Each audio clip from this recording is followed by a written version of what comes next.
quieren estructurado toda la parte de los riesgos y ahora es como que tenemos que concentrarnos en aquello que es más importante para luego poder precisamente valorar esos riesgos. Para ese propósito, normalmente vamos a utilizar esta herramienta o dirán o este concepto que nosotros aplicamos tanto en contabilidad como auditoría, que se llama la materialidad, que precisamente nosotros decimos que algo es material o algo es de importancia relativa cuando tiene la capacidad de afectar, de incidir o de influir sobre las decisiones que pudieran tomar los usuarios a partir de esa información. Obviamente, hablando de los estados financieros, no hay una condición específica que nos deba establecer qué es importante y qué no, sino es una condición más que todo de carácter específica dentro de cada empresa, donde en algunos casos, para evaluar, podremos tomar factores de carácter cualitativo, en otros por ahí factores de carácter cualitativo o cuantitativo, o una combinación de ambos que en algún momento nos permita, en base a nuestro criterio profesional, definir qué es material y qué no. Desde la perspectiva de la auditoría, nosotros vamos a determinar la materialidad para que ésta nos pueda guiar a lo largo de todo el proceso de auditoría.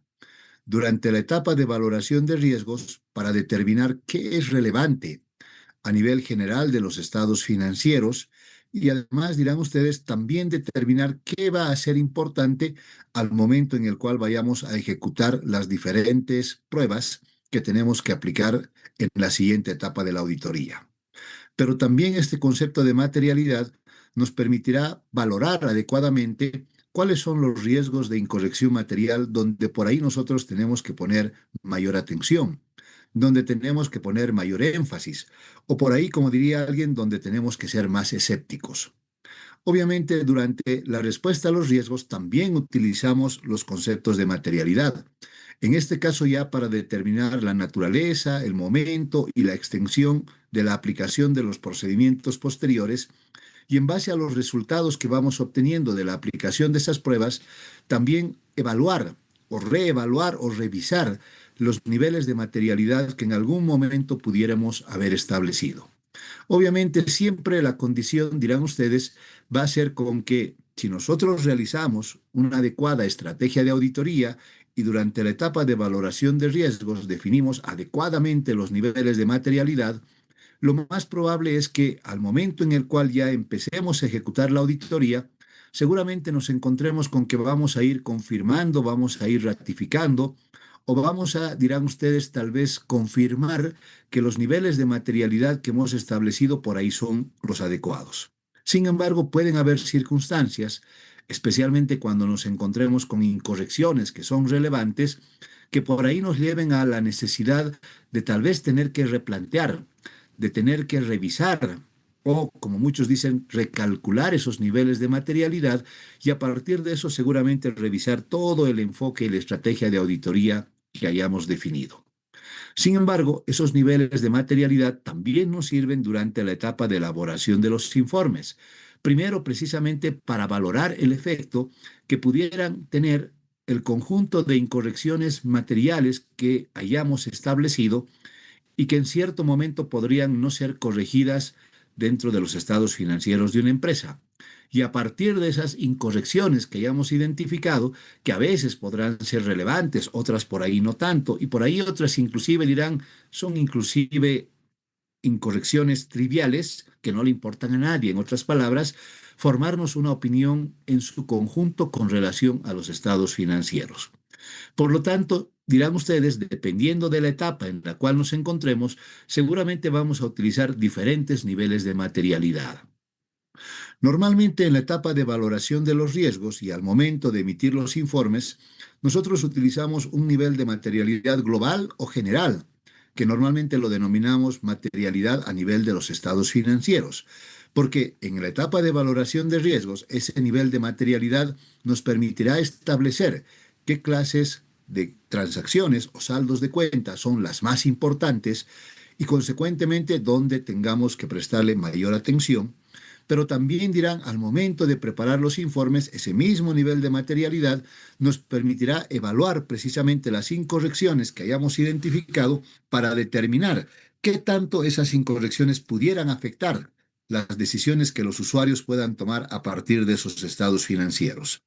Sin embargo, durante la ejecución de la auditoría, durante la respuesta a los riesgos, seguramente dirán ustedes, ya no trabajamos en esa etapa sobre el contenido completo de los estados financieros, sino que, como veíamos la clase anterior, nos concentramos en clases de transacciones o en saldos de cuenta, y por lo tanto dirán, el estado financiero en su conjunto es grande y las partecitas son las que vamos a ir nosotros evaluando durante la respuesta a los riesgos.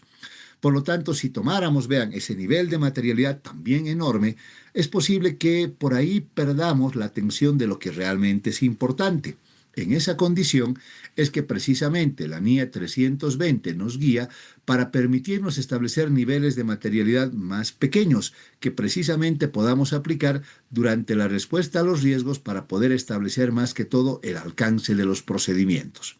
Entonces, todo eso, dirán ustedes, nos va a llevar a calcular otros niveles de materialidad que podrán ser la materialidad específica para un saldo de cuenta o clase de transacción, que también se llama un error tolerable, o por ahí calcular una materialidad de desempeño y finalmente, apoyados también en la NIA 450, determinar el nivel de materialidad límite de acumulación de errores para obviamente tampoco concentrarnos en todo, sino dejar de lado también aquello que podría ser trivial, aquello que no le importa a nadie y que obviamente no es relevante en una auditoría. Entonces, a partir de ese enfoque, vamos a calcular diferentes niveles de materialidad que obviamente nos permitan definir esa condición particular para poder hacerlo. Ahora bien, el cálculo de los niveles de materialidad, como la norma lo establece, no es una regla mecánica absoluta o es un importe a partir del cual digamos que algo es material o no lo es. Es más, de acuerdo con lo que establece la norma, los niveles de materialidad normalmente se establecen en base al criterio, al juicio profesional. Pero vean, tampoco es un juicio profesional, dirán ustedes, totalmente arbitrario, o vamos a definir en base a lo que a nosotros nos parezca lo que podría ser material o no, sino que ese juicio, seguramente experto, obviamente, se basará en la consideración de ciertos aspectos que también la norma nos va guiando en cómo tenemos que formar y desarrollar ese juicio o ese criterio profesional. Entonces, si partimos de la percepción, dirán ustedes, de que primero los estados financieros están orientados a satisfacer las necesidades de información que tienen diversos usuarios y fundamentalmente el hecho de que a partir de sus estados financieros los usuarios van a tomar decisiones, entonces dirán ustedes, es como que los estados financieros están pensados en usuarios externos. Por lo tanto, si la idea de determinar finalmente qué es importante y qué no se concentra en las decisiones que esos usuarios externos pudieran tomar, pues tal vez lo primero que tenemos que hacer es identificar quiénes podrían ser los usuarios más importantes que tienen esos estados financieros. Y entonces dirán ustedes, el rato que seguramente vayamos identificando esos diferentes usuarios, la primera condición que tenemos que tomar en cuenta es que esos usuarios, sin embargo, no son cualquier usuario. Normalmente son usuarios razonables. Por lo tanto, dirán, un usuario razonable seguramente lo primero que tiene es un conocimiento de la naturaleza de las operaciones de los negocios y más que todo de la operatoria misma de la naturaleza del negocio de esa entidad sobre la cual seguramente quiere tomar sus decisiones. Pero aparte de que ese usuario conozca la naturaleza de las operaciones y el mundo de los negocios, seguramente también ese usuario comprende que los estados financieros se preparan y se auditan considerando niveles de importancia relativa. ¿Qué quiere decir eso? Que en esencia esos usuarios también deberían tomar en cuenta el hecho de que cuando se preparan los estados financieros, no necesariamente una empresa se asegura de que esos estados financieros estén o sean exactos y por lo tanto estén libres de todo tipo de incorrección. En esencia, dirán ustedes, ese es un objetivo ideal, pero dado que en la preparación de los estados financieros se asumen muchos juicios, se realizan muchas estimaciones, pues obviamente aparece el concepto de que podrían esos estados financieros contener alguna incorrección, pero lo ideal sería que esa incorrección no trascienda, no afecte las decisiones de los usuarios, es decir, que no sea material. Por lo tanto, es bueno que ellos tomen en cuenta primero que esos estados financieros se presentan bajo criterios de materialidad y obviamente al momento de hacer la auditoría nosotros aplicamos también esos mismos criterios. Por lo tanto, no necesariamente en una auditoría nosotros vamos a establecer o identificar todas las incorrecciones que pudieran existir, sino que seguramente nos vamos a concentrar en aquellas que podrían ser relevantes y otra vez que podrían afectar las decisiones de los diversos usuarios. Por lo tanto, dirán ustedes, todas esas condiciones de la incorporación de incertidumbres, de estimaciones al momento de preparar los estados financieros, y finalmente dirán ustedes la condición fundamental de que hay un montón de incertidumbres en el mundo de los negocios que no se pueden controlar, obviamente los lleva a la condición de que no necesariamente todo es exacto, sino que se presentan bajo criterios de materialidad. Y entonces por ahí dirán ustedes, la primera condición que nosotros vamos a tener que establecer es seguramente calcular un nivel de materialidad general, global, a nivel de los estados financieros, la cual seguramente tiene que seguir un cierto procedimiento para que no sea muy arbitraria. Y ese procedimiento obviamente va a partir seguramente también de identificar primero cuáles son los principales usuarios que pudieran tener los estados financieros. Y entonces vean, ahí la primera condición, dirán ustedes, con la cual nos vamos a encontrar es con que posiblemente en muchas circunstancias nosotros inclusive vamos a tratar de diferenciar que seguramente habrán diferentes tipos de usuarios en función de la naturaleza que tengan los negocios. Y entonces no necesariamente todos los, todos los estados financieros, o todos dirán ustedes, las empresas que preparan sus estados financieros para un propósito general, no necesariamente todas, llegado el momento, podrían tener los mismos usuarios a quienes vayan a enfrentarse. Entonces, no sé, creo que sí tengo por aquí. Entonces, veamos. Cuando hablamos, dirán ustedes, una concepción que la norma ya lo establece es el hecho de que por ahí nosotros primero podríamos evaluar que van a encontrar, por un lado, un conjunto de empresas que, en el caso de nuestro país, por ejemplo, no tienen interés público. Y cuando decimos que las empresas no tienen interés público es porque básicamente su información financiera puede servirle a varios usuarios externos, pero no es a la totalidad de la población, no son una cantidad, dirán ustedes, incontable de usuarios que pudiera tener, sino por ahí fácilmente podemos identificar qué usuarios son, porque obviamente no hay mucho interés público de escrutinio respecto de lo que podría ser la información de esa empresa. En cambio, aquellas empresas que por ahí cotizan en la bolsa de valores o realizan actividades fiduciarias en el interés público, que podría ser, por ejemplo, una empresa que realice la prestación de servicios básicos, entonces dirían, esas entidades sí son de interés público. Por ejemplo, vean, aparentemente, bueno, yo no sigo mucho el tema de las redes sociales, pero aparentemente en los últimos días se habría como que publicado cierta información en redes sociales que daban a entender que se iba a cortar el suministro de energía eléctrica o de agua en la ciudad de La Paz para, encima de todas las cosas que estamos atravesando, dirán ustedes, asfixiar un poco más a la población. Y entonces por ahí muchas personas afligidas por esos temas empezaron seguramente a tener que otra vez guardar agua, ¿no es cierto? Recibir agua en bidones, en tachos, en lo que fuera, para poder almacenarlas en caso de que nos corten el agua. Y obviamente por ahí velitas si es que nos cortaran la luz, cosas parecidas. Seguramente muchos hasta han recurrido a los mercados para comprarse cargadores portátiles, ¿no ve? Solares para sus teléfonos móviles, qué sé yo. Y entonces uno se pone a pensar y dice, ¿por qué la gente se preocupa tanto de esas empresas? Porque vean, puede que esas no coticen en la bolsa, pero somos una infinidad de usuarios que estamos interesados en que esas empresas continúen prestando sus servicios. Por lo tanto, esas se convierten en empresas de interés público. Ahora bien, ¿por qué hacemos esa diferenciación, dirán ustedes? Porque seguramente cuando hablamos de empresas que no cotizan en la bolsa, y si yo les preguntase a ustedes, porque sé que no me van a responder, ¿no ve? Pero si les preguntara a ustedes, me dirán, a ver, si a una empresa, o por qué una empresa hoy prepara sus estados financieros y cuál es el principal usuario que tienen esos estados financieros que preparan las empresas. Entonces, sin mucho esfuerzo, uno rápidamente se puede dar cuenta de que hoy en día las empresas por ahí tienen como que, si ellos no estuvieran obligados tal vez por la administración tributaria, por ahí ni siquiera prepararan estados financieros muchas entidades, aunque realicen actividades económicas. Entonces, por ahí dirán ustedes, la primera condición por la cual una empresa normalmente va a preparar esos estados financieros es para tratar de cumplir sus obligaciones tributarias de la forma adecuada. Y obviamente ahí nos preguntaríamos, ¿y la administración tributaria dónde va a enfocar su atención? Entonces dirán ustedes, el rato que queremos establecer dónde un usuario va a enfocar o va a dirigir su atención, es porque en esencia nosotros lo que estamos buscando es tratar de establecer en primer lugar un punto de referencia.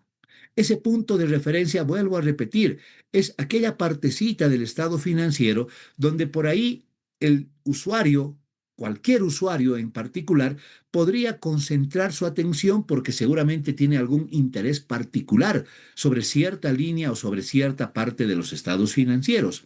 Y entonces dirán ustedes, si hablamos de la administración tributaria, cuyo propósito fundamental es recaudar recursos para el Estado a través de los impuestos, entonces seguramente la atención que esta entidad va a concentrar o estará inicialmente en la utilidad que pueda presentar esa empresa, sobre la cual seguramente luego se calcula el impuesto a las utilidades, pero también seguramente el nivel de ingresos que esa empresa reporta, sobre la cual se calculan otros impuestos como el IVA, el ITE o cualquier otro que corresponda.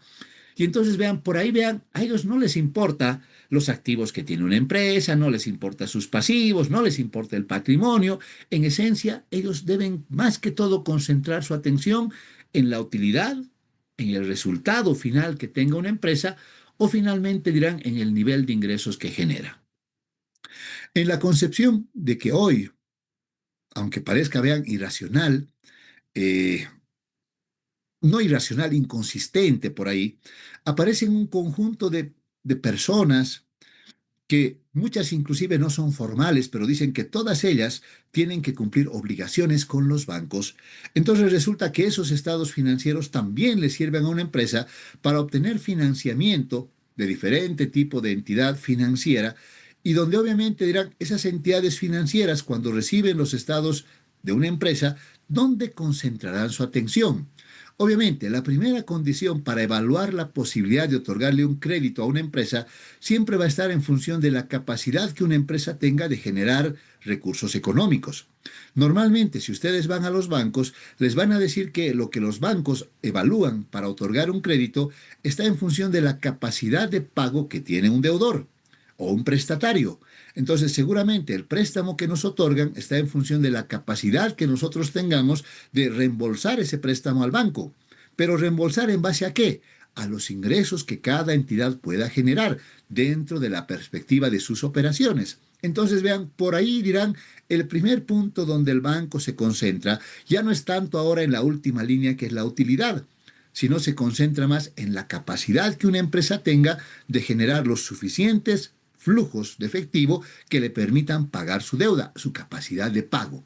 Entonces, por ahí ellos se concentran en los ingresos.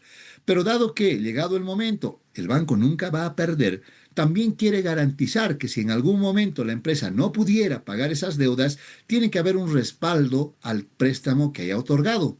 Y entonces normalmente los respaldos que ellos piden son de carácter hipotecario basado en los bienes inmuebles que tiene una empresa. En otras palabras dirán en los activos que tiene una empresa.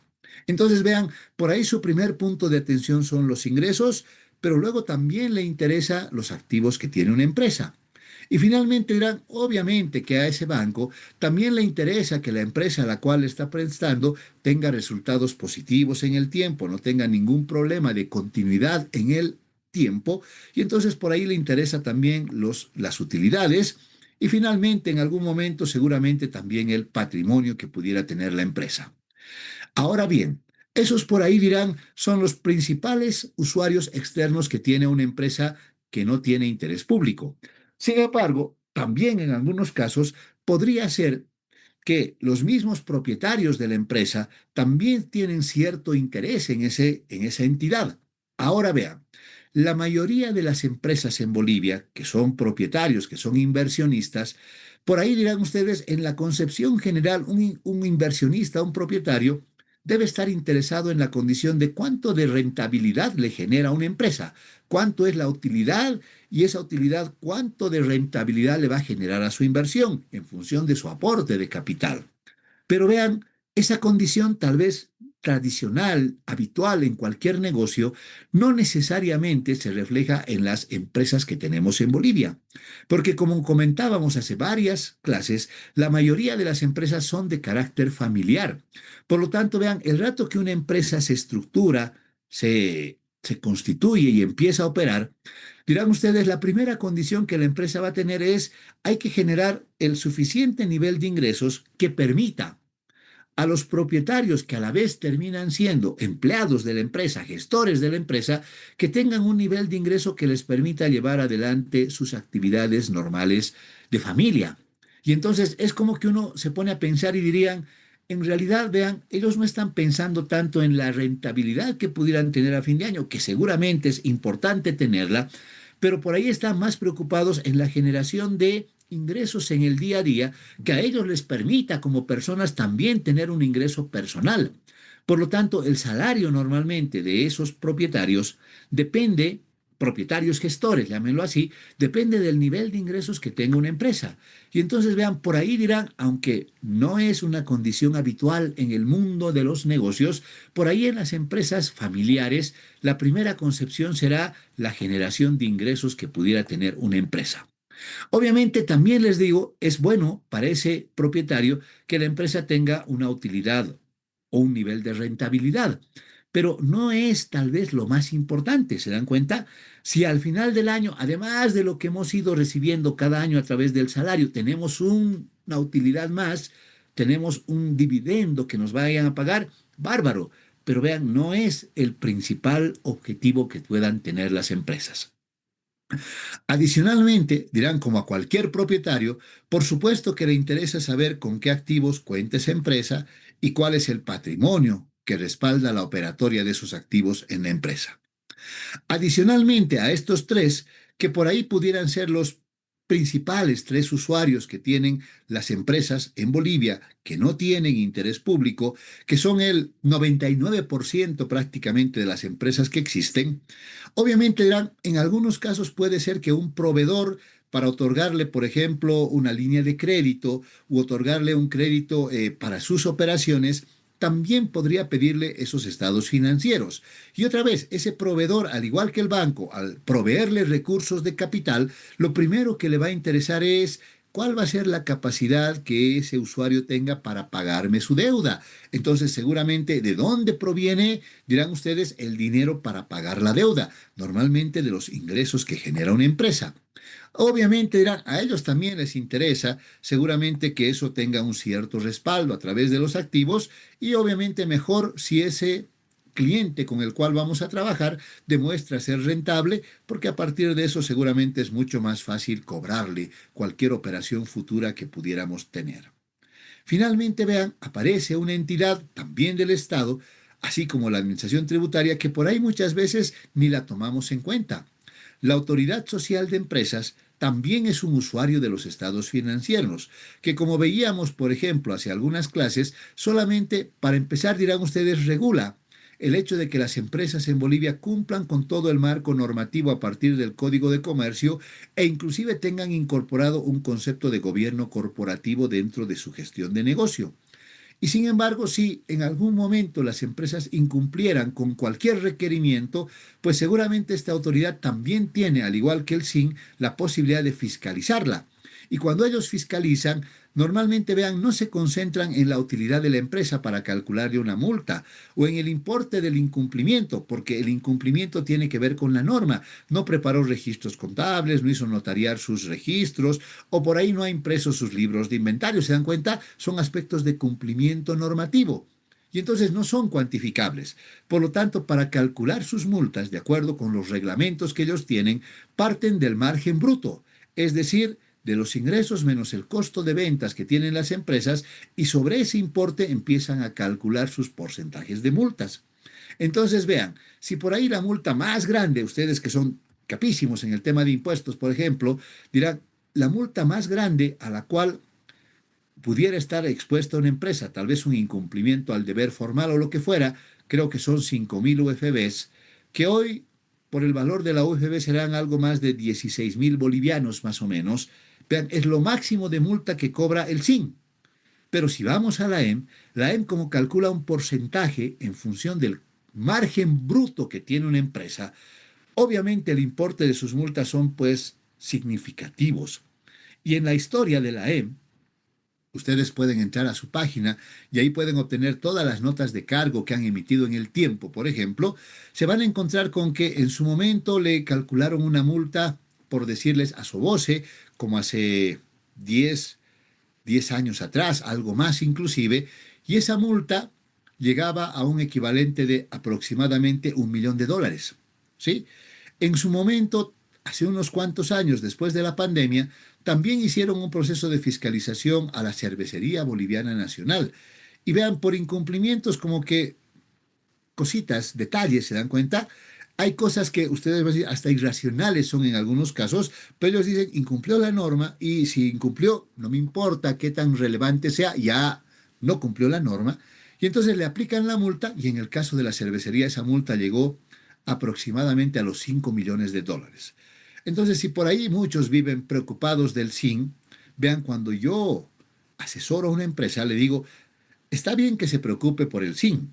Es más, la conciencia de una empresa siempre debería partir de que quiere pagar todas sus obligaciones y las más importantes son con el Estado, sin lugar a dudas. Pero por ahí, si hablamos de fiscalizadores, el que realmente debería preocuparles es este, porque si este les cae y les determina una multa, ahí sí que la empresa por ahí no va a tener con qué pagar esa multa. Y entonces vean, ahí están los principales usuarios. Y entonces dirán, y al otro lado, aquellos que cotizan en bolsa, vean, va cambiando la condición. Aquellos que cotizan en bolsa, que tienen interés público, seguramente el principal usuario que tienen ya no es el SIN. El principal usuario para ellos son los inversionistas que tiene la empresa. Y esos inversionistas, ahora que pueden ser una infinidad de personas que están ahí afuera, que a veces vean, cuando se tratan de sociedades anónimas, por ahí ni siquiera están identificadas quiénes son los poseedores de esas acciones, entonces resulta que todos ellos dirán, ahora son los principales usuarios. ¿Y qué les interesa a ellos? Seguramente les interesa primero determinar el nivel de rentabilidad de su inversión, es decir, el resultado que tenga la empresa.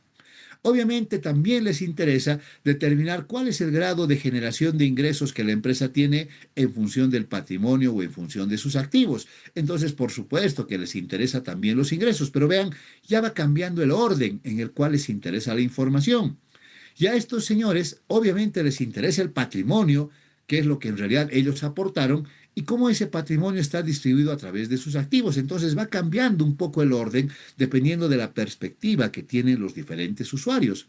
Ahora dirán, también hay otros inversionistas también, pero en este caso son los potenciales. Aquellos que por ahí están pendientes de poder invertir en una empresa y el rato que quieran invertir en una empresa, otra vez dirán, su decisión se va a basar más que todo en el nivel de rentabilidad, en la generación de los ingresos y por supuesto el patrimonio que tiene la empresa. Y entonces vean como que cambió. Este que por ahí aquí era el tercer usuario, ahora se convierte en el principal usuario de esos estados financieros. Ya luego vendrán otra vez los financiadores, donde por ahí la información para ellos es prácticamente la misma, ¿se dan cuenta?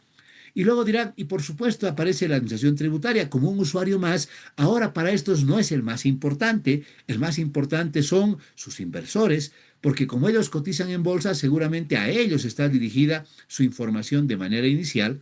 Y luego dirán, y aparecerán pues otros proveedores a quienes también les interesa esa información. Obviamente la EM e inclusive dirán aquí otro regulador para ellos, podría ser inclusive hasta la autoridad de bancos, ¿sí? La ASFI, que también podría tener cierto interés sobre los estados financieros de estas empresas. Entonces, llegado el momento, es como que hay diferentes tipos de usuarios, dirán ustedes, y obviamente esos diferentes tipos de usuarios van generando diferentes puntos de atención en los cuales pudieran centrarse. Ahora bien, como hay diferentes puntos de atención, obviamente está la condición y de dónde partimos nosotros. Porque el rato que nosotros vayamos a emitir una opinión, son todos estos usuarios de los estados financieros que a la vez se van a convertir en usuarios del informe de auditoría. Y entonces vean, por ahí podríamos decir, a ver, podríamos ver entre todos estos diferentes usuarios dónde concentran principalmente su atención. Y vean, por ahí dirán, de los 5 usuarios que hemos visto, 3 de ellos concentran su atención más que todo en los ingresos.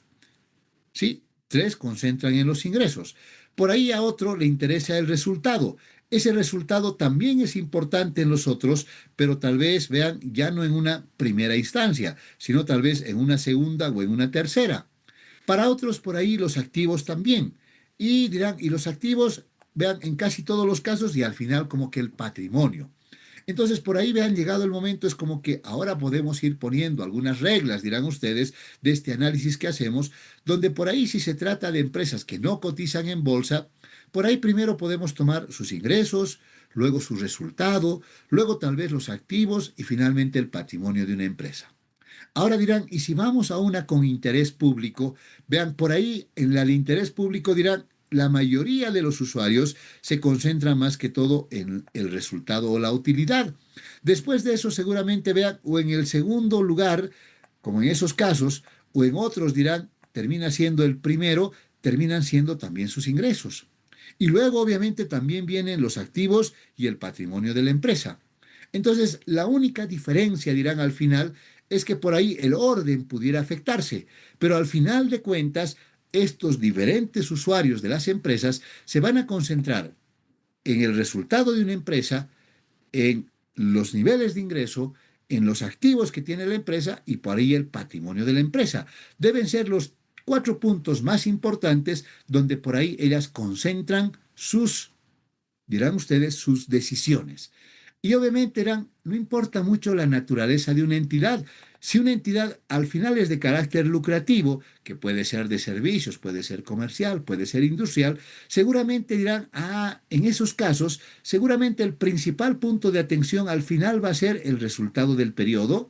Luego serán los ingresos, los activos y tal vez el patrimonio de una empresa. En empresas que son de naturaleza, dirán ustedes, lucrativa. Pero eso puede cambiar cuando por ahí las entidades son de carácter no lucrativo. A una entidad no lucrativa no le interesa la utilidad, no le interesa los ingresos, porque precisamente son sin fines de lucro.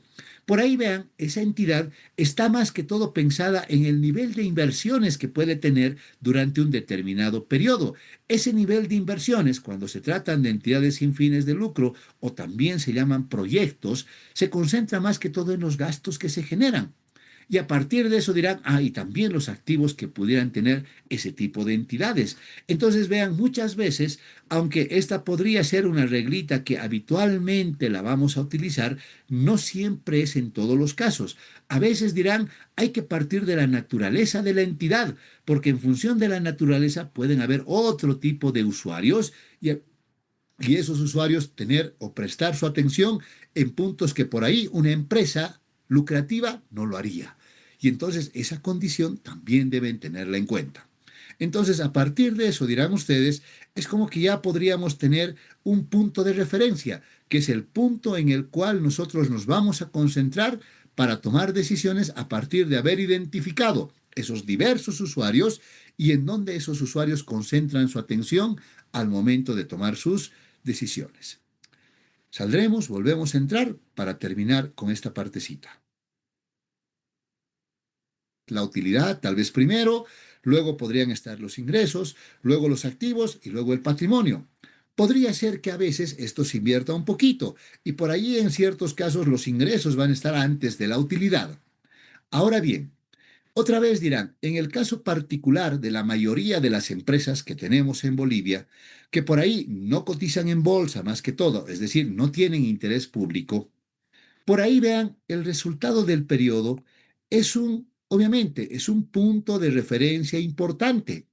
Sin embargo, en virtud de diferentes factores, inclusive a veces de la perspectiva de lo que las empresas buscan a través de sus estados financieros, podrían esos factores convertirse en muy volátiles.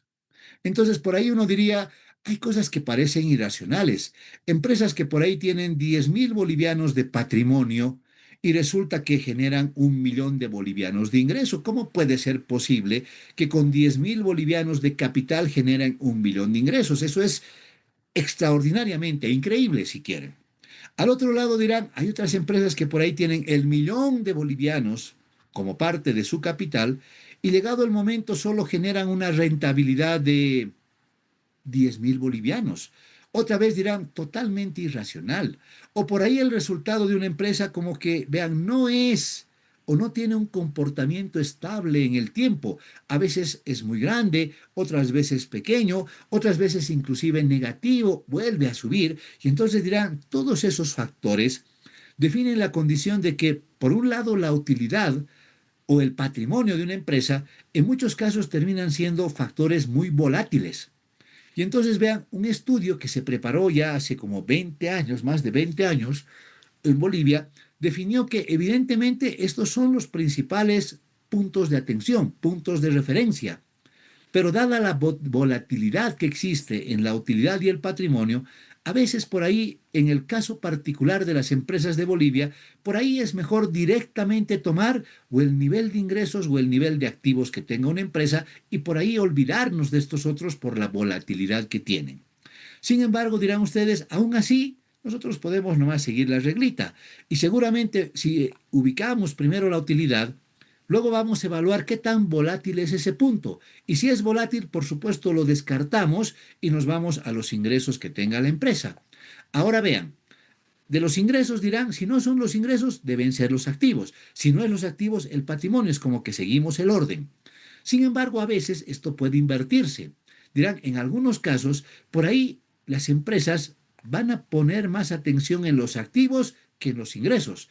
¿Como cuáles? Por ejemplo, las empresas industriales, donde dirán, en la empresa industrial, por ahí el nivel de activos es más importante que los ingresos, porque la generación de los ingresos depende en esencia de la capacidad productiva que tienen los activos en una empresa industrial. Entonces, vean, las reglitas siempre pueden irse adecuando en función de las características particulares. Y aunque por ahí alguien diga, primero tome el resultado, luego los ingresos, luego los activos, luego el patrimonio, no siempre es así. Y por lo tanto, ustedes tienen que evaluar dónde realmente una empresa o los diferentes usuarios de una empresa por ahí concentran su atención y a partir de eso definir cuál podrá ser el punto de referencia adecuado para poder establecer el nivel de materialidad.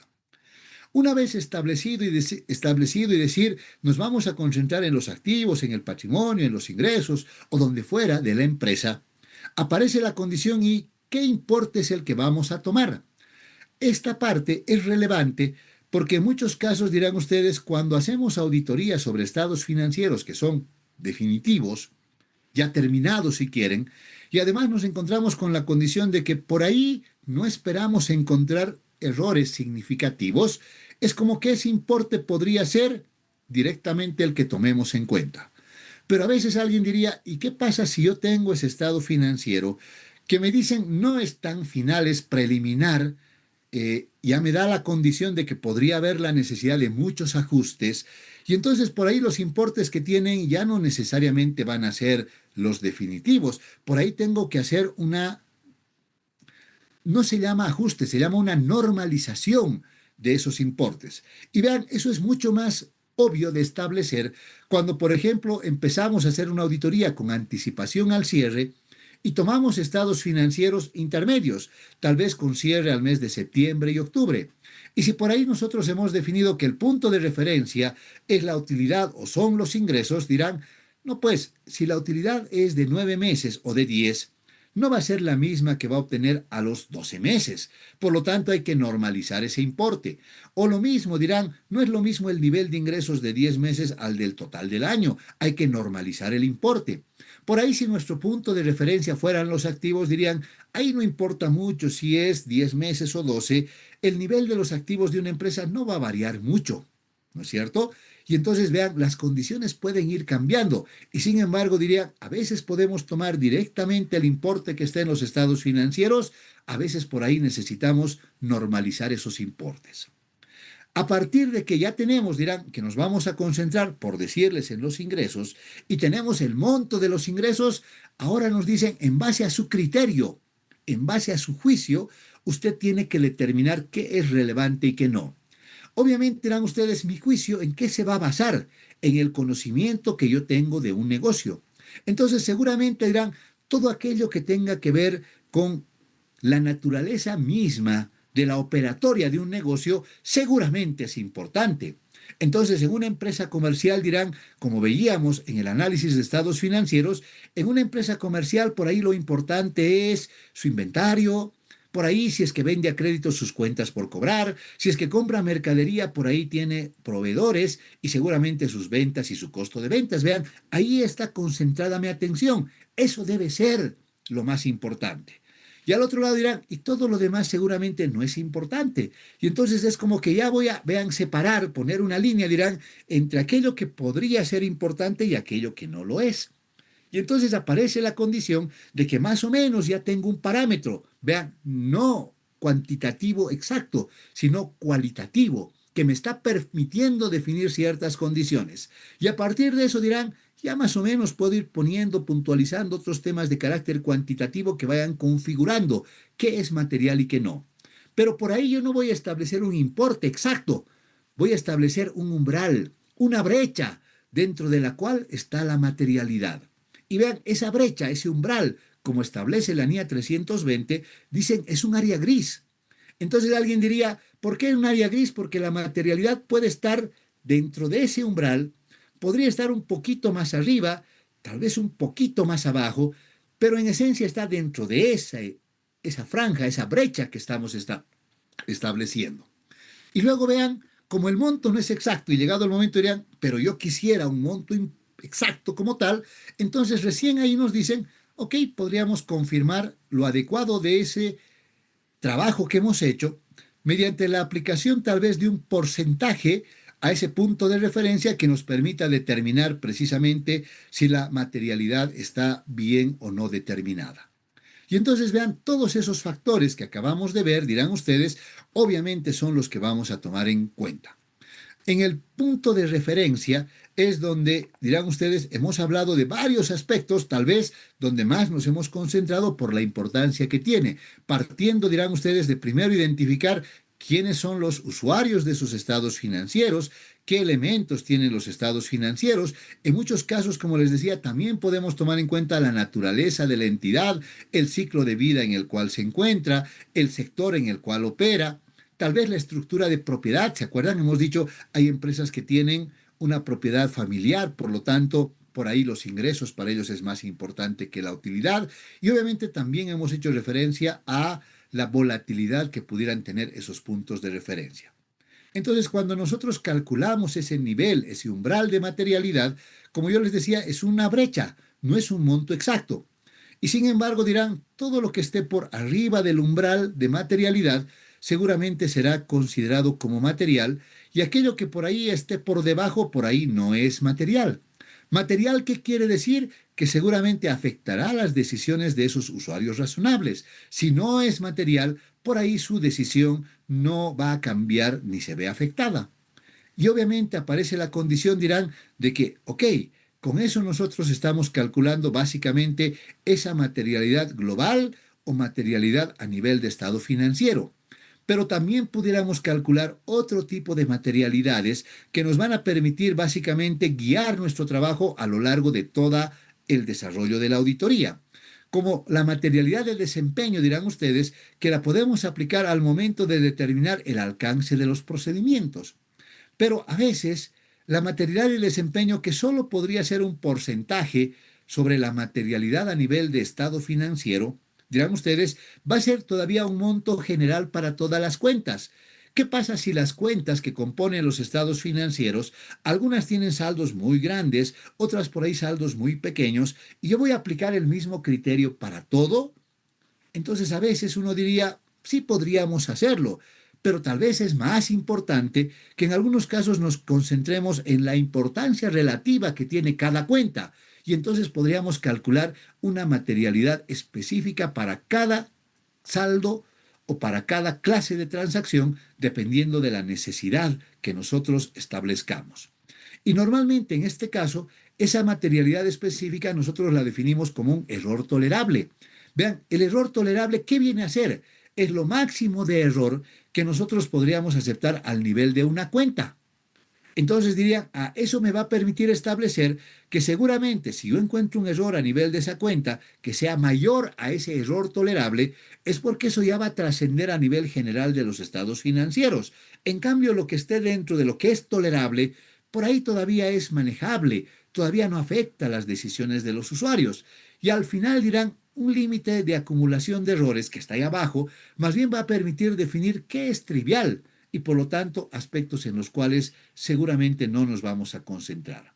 Entonces dirán, llegado el momento, van a haber diferentes niveles de materialidad. Obviamente, vean, esta materialidad global o a nivel de los estados financieros dirán, cualquier importe que esté o dentro de esto o que supere ese nivel, seguramente va a afectar las decisiones de los usuarios. Y al afectar las decisiones de los usuarios, también la mía. Por lo tanto, seguramente eso me va a llevar a tener que modificar la opinión. En cambio, como les decía, los otros niveles de materialidad que siempre van a ser más pequeños, por ahí si encontramos una incorrección que esté dentro de esos umbrales, dirán ustedes, seguramente lo voy a tener que informar porque también tengo que comunicar aquello, pero ya no va a afectar la opinión del auditor. Entonces, si lo tuviera que comunicar, tal vez lo haría a través del informe de control interno.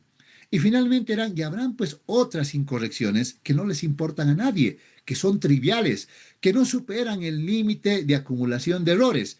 Esas materialidades o esas incorrecciones más bien, ni siquiera necesito informarlas, solamente se quedarán como parte de los papeles de trabajo. Y entonces yo tengo esos 4 niveles de materialidad que seguramente los tengo que ir calculando. Y vean, hay ciertas reglitas que por ahí podríamos tomar en cuenta. Por ejemplo, la guía menciona que para calcular la materialidad a nivel global se debe utilizar el juicio profesional, que la materialidad de desempeño implicará tal vez determinar un porcentaje que puede ir entre el 60 y al 85% de esta materialidad global. El error tolerable, la guía por ahí lo menciona, pero no dice cómo se calcula. Y finalmente, el límite de acumulación de errores nos dice que podría estar entre un 2 y un 5%. Y para guiar inclusive nuestro juicio nos dicen, podemos considerar factores, como tomar un porcentaje de la utilidad que podrá ir del 3 al 7%, o los ingresos del 1 al 3%, o los activos en el mismo porcentaje, o finalmente el patrimonio del 3 al 5%. Y entonces, vean, ahora la condición de cómo calcular, pues tiene diferentes criterios. Como yo les decía, si partimos de la guía de aplicación de la PYME que nosotros tenemos como si fuera nuestro manual de auditoría, ahí nos dicen que podemos calcular la materialidad a nivel de estado financiero, para empezar segregando ciertos factores.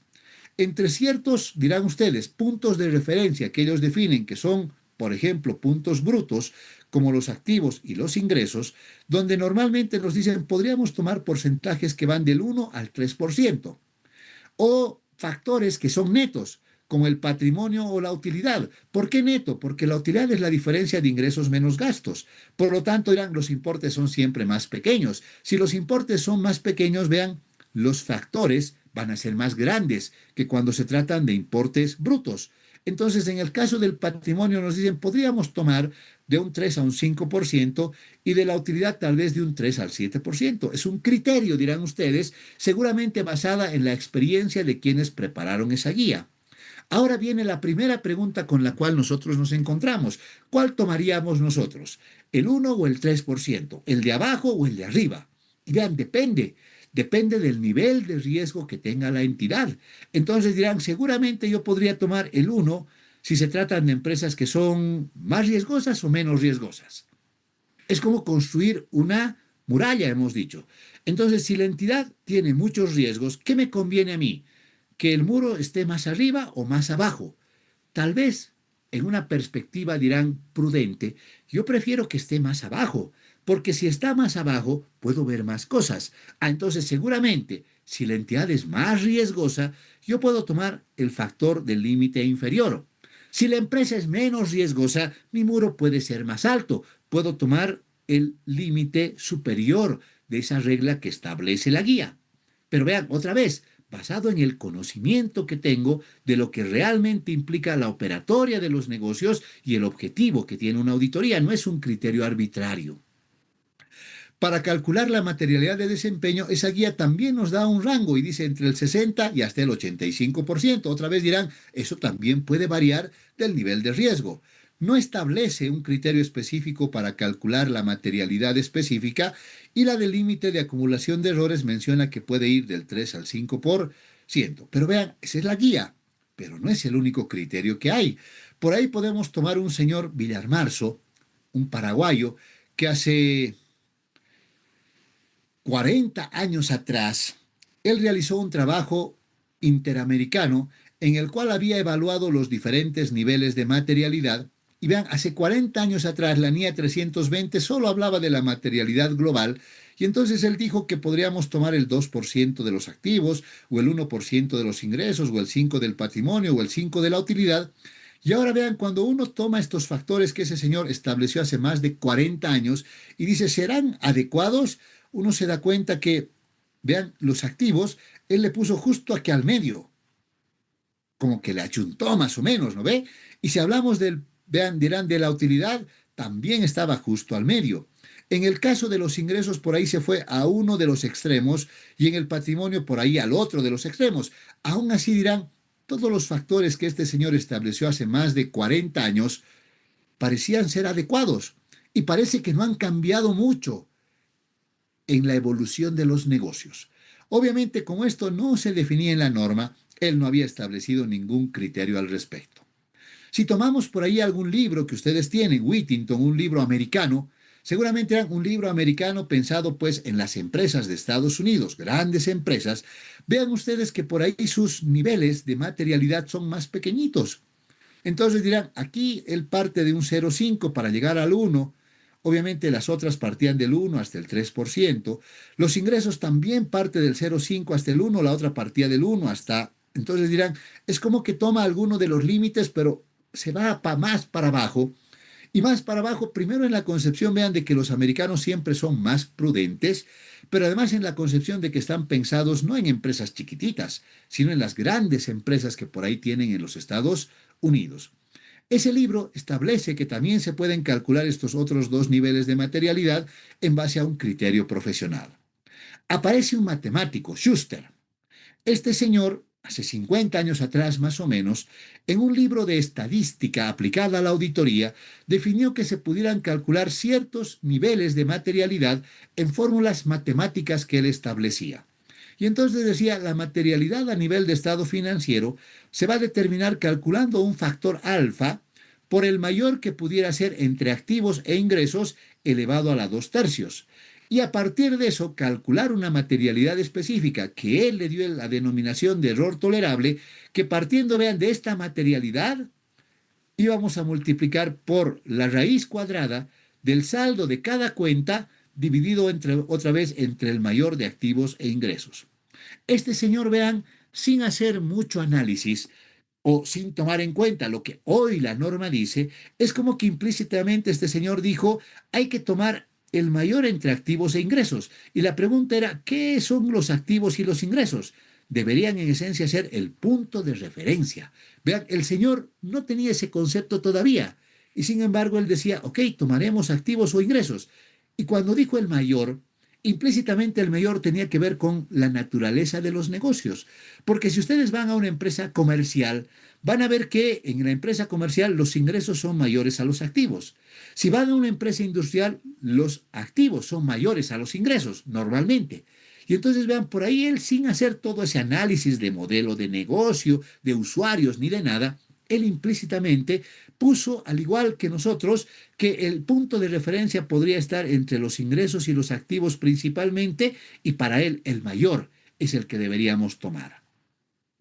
Como les dije, hace, vean, 2013, ya 13 años atrás, con don Víctor preparamos un trabajo a nivel de Bolivia, que luego lo mandamos hacia la AIC, en el cual también determinamos niveles de materialidad para Bolivia.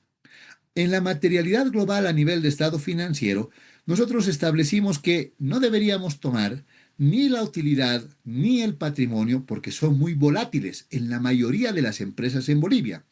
Y haciendo un análisis de más de 100 empresas, establecimos que, hablando de los activos y los ingresos, sus niveles de materialidad normalmente van a estar entre el 0,5 y el 3%. Aunque parezca medio raro, se dan cuenta, llegado el momento es como que nosotros habíamos confirmado lo que por ahí establecía la guía, y dirán ustedes lo que tenía la guía, pero un poquito más para abajo inclusive, en la condición fundamental de que esa cosita para abajo obviamente no tiene que ver solo con pequeñas y medianas empresas, porque dentro de la muestra que nosotros habíamos establecido también habían grandes empresas. Por lo tanto, por esa razón, seguramente al aplicar ese criterio, es como que nuestro factor es un poquito, dirán ustedes, en el límite inferior más pequeño, porque precisamente también tomó empresas que son más grandes. Y entonces dentro de este rango normalmente es el que hoy en día trabajan la mayoría de las empresas. Después de hacer un análisis, también recomendamos que la de desempeño implique un 75% y vean, al no tener algo particular, pero en nuestra experiencia, que es un adecuado cálculo, definir que esa fórmula establecida por Schuster sea la que apliquemos para calcular la materialidad específica como un error tolerable, y la del límite de errores ratificar lo que la guía tiene, variando de un 3 a un 5%. Sin embargo, con posterioridad nos encontramos con un par de estudios, uno en particular, que me gustaría que ustedes lo busquen en el Internet.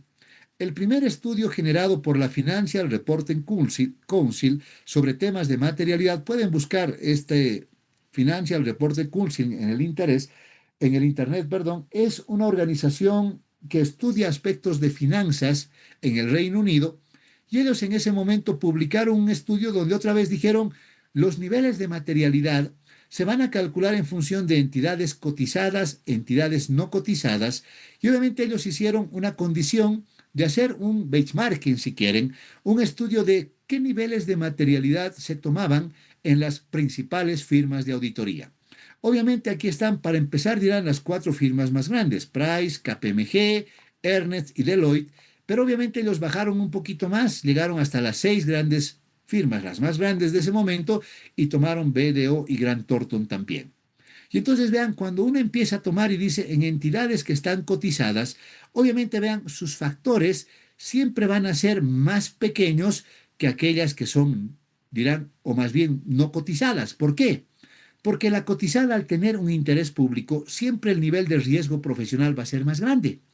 Y sin embargo, cuando revisaron este trabajo en diciembre del 2017, que fue el último que yo tengo, hasta el año pasado no se había publicado otro. Ustedes tal vez pueden buscar y encuentran una nueva versión. Vean, otra vez ellos clasifican en función del interés público y las que no tienen interés público ahora, porque la concepción cambió. Ya no se hablaba de cotizadas y no cotizadas, sino que a nivel de la auditoría ya se empezó a hablar del interés público. Y como yo les decía, el interés público no solo son las empresas que cotizan en la bolsa, sino que también realizan actividades fiduciarias que podrían implicar el interés de una diversidad de usuarios. Y entonces, aunque en este estudio esta entidad ya trata de ocultar el nombre de las firmas y solo pone la firma A hasta la H, tomando en cuenta ahora las ocho grandes firmas de auditoría, por ahí dirán ustedes, si nosotros hacemos un esfuerzo y abstraemos esto y lo llevamos a lo que tenía el estudio anterior, rápidamente ustedes van a ver cuál es cada una de las firmas que está aquí y van a ver qué parámetros establecen. Y entonces otra vez dirán, y el rato que nosotros empezamos a evaluar esto, seguramente nos encontramos con que si hablamos de los resultados que vendría a ser la utilidad, vean, esos resultados podrían ir en la mayoría de los casos, dirán, entre un tal vez 3 o 5% y hasta un 10% como máximo. Aquí tienen lo mismo. Si hablamos del nivel de los ingresos, los porcentajes son más pequeños. Normalmente, vean, aquí parten del 0,8, del 0,25, del 0,5, 0,5. La mayoría tal vez parten del 0,5. Aquí llegan hasta el 2%. Aquí por ahí un poquito más llegan hasta el 3%. Y otra vez dirán ustedes, es como que esto otra vez ratifica que lo que se hizo en Bolivia 10 años atrás, obviamente todavía está vigente a partir de lo que implica los cálculos de materialidad. Y para que ustedes por ahí no tengan mucha información ni duden de cómo hacerlo, Llegado el momento, vean, como política ahora nosotros vamos a establecer que obviamente vamos a seguir esos aspectos para definir los niveles de materialidad, pero para confirmar la materialidad vamos a segregar entre aquellas entidades que son de interés público y aquellas que no tienen interés público, estableciendo por ahí que si hablamos de puntos de referencia que son brutos, como los activos o los ingresos, en las entidades de interés público, por ahí nuestro nivel de materialidad estará entre el 0,5 y el 1%, y si son aquellas que no tienen interés público, por lo tanto menos riesgosas, podríamos tomar desde ese mismo 0,5 hasta el 3%. Ahora yo les diría, inclusive podríamos partir del 1, porque si aquí hemos llegado hasta el 1, por ahí podríamos partir de aquí del 1. Sin embargo, a veces tal vez podríamos necesitar bajar un poco, a veces. Criterio profesional. Y cuando hablamos, dirán ustedes, de otros umbrales que podrían ser netos, como el patrimonio o la utilidad, también tenemos los porcentajes diferenciados entre entidades que son de interés o con interés público y aquellas que no tienen interés público. Y obviamente vean, estos porcentajes, que yo se los voy a mandar la capturita de pantalla de esto, dirán, eso es sobre lo cual vamos a trabajar entonces nosotros para calcular los niveles de materialidad en una empresa. Entonces ya hemos repasado toda la parte teórica de materialidad. La siguiente clase, en base a los estados financieros que les he proporcionado para hacer el análisis vertical y horizontal, vamos a también hacer su cálculo de materialidad, aprovechando además ya ese conocimiento más o menos que tenemos de ese negocio y además dirán ustedes los análisis que hayamos efectuado para definir qué es importante y qué no. ¿Tienen alguna pregunta hasta aquí?